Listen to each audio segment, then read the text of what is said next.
कार्तिक कृष्ण पक्ष की त्रयोदशी तिथि के दिन धनतेरस का पर्व पूरी श्रद्धा व विश्वास के साथ मनाया जाता है।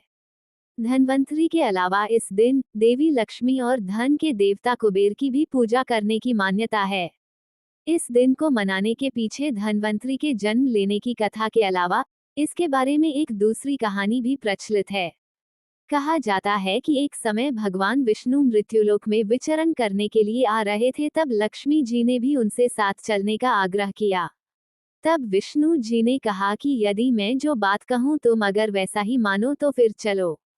तब लक्ष्मी जी उनकी बात मान गईं और भगवान विष्णु के साथ भूमंडल पर आ गईं। कुछ देर बाद एक जगह पर पहुंचकर भगवान विष्णु ने लक्ष्मी जी से कहा कि जब तक मैं न आऊं तुम यहाँ ठहरो। मैं दक्षिण दिशा की ओर जा रहा हूँ, तुम उधर मत आना।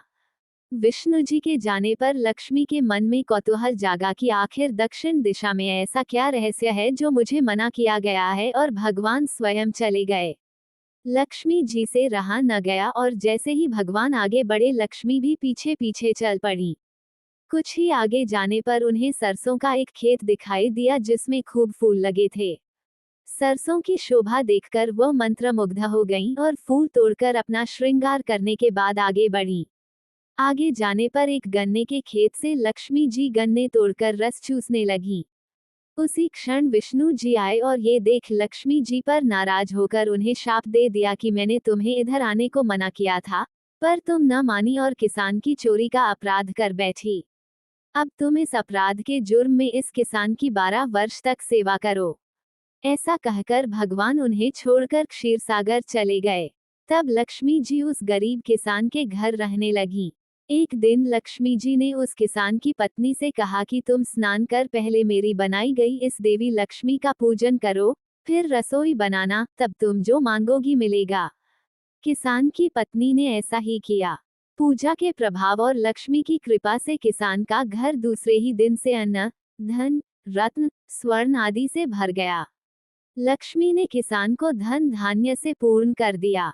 किसान के 12 वर्ष बड़े आनंद से कट गए। फिर 12 वर्ष के बाद लक्ष्मी जी जाने के लिए तैयार हुई।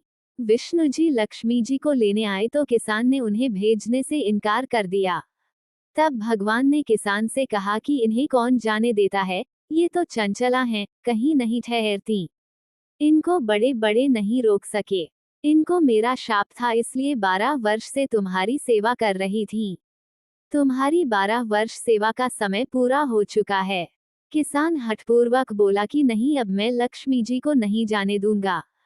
तब लक्ष्मी जी ने कहा कि हे किसान, तुम मुझे रोकना चाहते हो तो जो मैं कहूँ वैसा करो।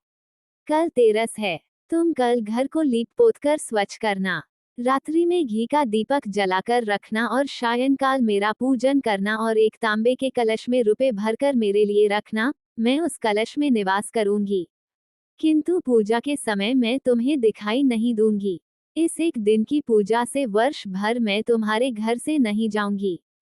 ये कहकर वह दीपकों के प्रकाश के साथ 10 दिशाओं में फैल गईं। अगले दिन किसान ने लक्ष्मी जी के कथानुसार पूजन किया। उसका घर धन धान्य से पूर्ण हो गया। इसी वजह से हर वर्ष तेरस के दिन लक्ष्मी जी की पूजा होने लगी।